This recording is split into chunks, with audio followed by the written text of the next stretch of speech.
Salut à tous, bienvenue sur cette vidéo où on plonge au cœur d'un débat qui ne s'éteint jamais en Côte d'Ivoire, les confrontations régulières entre la DDR Dawa dans la rue, avec Oustaz Diane et Ismaël Aka, et les chrétiens évangéliques, souvent filmés dans les rues d'Abidjan et postés sur YouTube.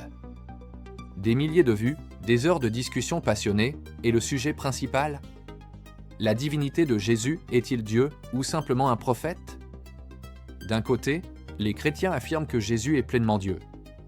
Ils citent des versets clairs, Jean 1, verset 1, « Au commencement était la parole, et la parole était avec Dieu, et la parole était Dieu. » Jean 20, verset 28, Thomas écrit devant Jésus ressuscité, « Mon Seigneur et mon Dieu. » Hébreux 1, verset 8, Dieu le Père dit au Fils, « Ton trône, ô Dieu, subsiste pour l'éternité. » Jean 8, verset 58, Jésus déclare, « Avant qu'Abraham fût, je suis. » De l'autre côté, la DDR et les musulmans répondent que Jésus est un prophète puissant, mais subordonné à Dieu, jamais divin. Ils appuient sur d'autres versets. Jean 14, verset 28, Jésus dit lui-même, « Le Père est plus grand que moi. » Marc 13, verset 32, « Quant à ce jour et à cette heure-là, personne n'en sait rien, ni le Fils, mais le Père seul. » Jean 20, verset 17, Jésus déclare, « Je monte vers mon Père et votre Père, vers mon Dieu et votre Dieu. » Jean 5, verset 30, « Je ne peux rien faire de moi-même, je juge selon ce que j'entends, et mon jugement est juste, car je ne cherche pas ma volonté, mais la volonté de celui qui m'a envoyé. » Maintenant, qui est vraiment responsable de ces positions si polarisées ?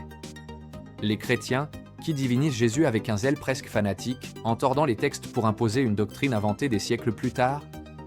Ou les musulmans, qui par parti pris aveugle pour leur religion, rejettent systématiquement toute divinité à Jésus ? La réponse crue et sans filtre, ni l'un ni l'autre n'est le vrai coupable.